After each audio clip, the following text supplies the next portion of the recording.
Imagine a man so rich that the keys to his treasure vaults required a group of strong men just to carry. He lived thousands of years ago, long before banks, stocks, or corporations. People admired him, they envied him, they wished for his life. His name was Karun. Today, we explore how wealth worked in the time of Moses, how Karun became one of the richest individuals in human history, and how his fortune disappeared in a single moment. To understand Karun, we must first understand his world around 1300 BCE, during the height of ancient Egypt. Egypt was a global superpower. There was no paper money, no digital accounts, no banks. Wealth came from land, grain, gold, labor, and trade routes. Egypt controlled all these resources. The river Nile flooded annually, turning the land into fertile farmland, producing massive amounts of grain. The government collected grain as tax, stored it in enormous warehouses, and used it to control the population and trade with other nations. At the top of this system was Pharaoh, below him elite officials, and at the bottom, laborers including the people of Moses. Ancient Egypt operated on a centralized economy. Taxes were paid in grain, gold, and labor. Trade was conducted using barter and metal weights, often measured in a unit called the deben. Gold came mainly from Nubian mines controlled by the Egyptian state. If you controlled storage, distribution, and trade access, you didn't just have money, you had power.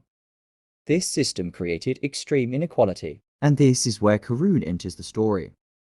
Karun, also known as Karun, was from the people of Moses, yet he was deeply connected to the Egyptian elite.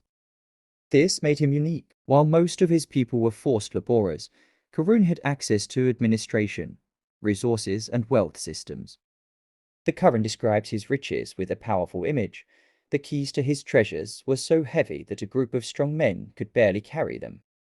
Karun's wealth was centralized, stored, and massive. He was not a street merchant or poor turned rich, he was an insider. His position gave him unmatched access to power and resources.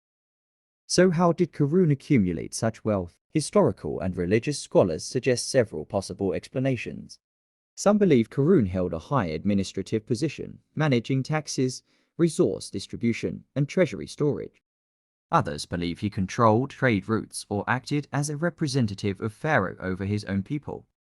In modern terms, Karun benefited from exclusive access, political protection, and control over resources. Some later traditions even attribute his wealth to rare knowledge about metals and finance, showing how people struggled to explain the scale of his riches. Let's talk about scale. The description of multiple men carrying only the keys suggests numerous vaults and massive storage facilities. Extreme accumulation of wealth beyond anything the world had seen.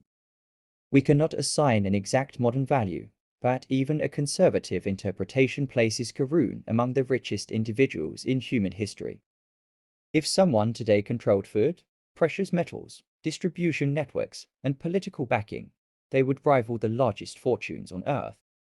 Karun was not just rich, he was untouchable. Also, he thought. When advised to share his wealth and act with humility, Karun famously responded, "I was given this wealth because of my own knowledge." Karun believed wealth equals intelligence, success equals superiority, power equals immunity. Economists today call this the knowledge trap, mistaking favorable conditions and system advantages for personal genius. Never confuse a bull market with skill. Pride blinded him, and his decisions would soon lead to disaster. Instead of reflecting, Karun chose to display his wealth, going out in public with servants, luxury, and status symbols. People looked at him and said, "If only we had what Karun has." Then came the moment no one expected. The earth split open. Karun, his palace, and his treasures were swallowed completely. No bailout, no recovery, no second chance. In financial terms, a total liquidation, a 100% loss of assets in a single day.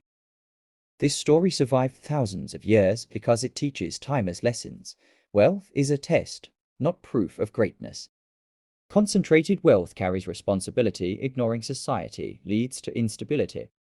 Liquidity and security are illusions. You can own everything and still lose it overnight. Power without ethics collapses. Ancient or modern, the outcome is the same. If you want more deep stories about money, history, and the rise and fall of wealth, subscribe to Wealth Vault Archive.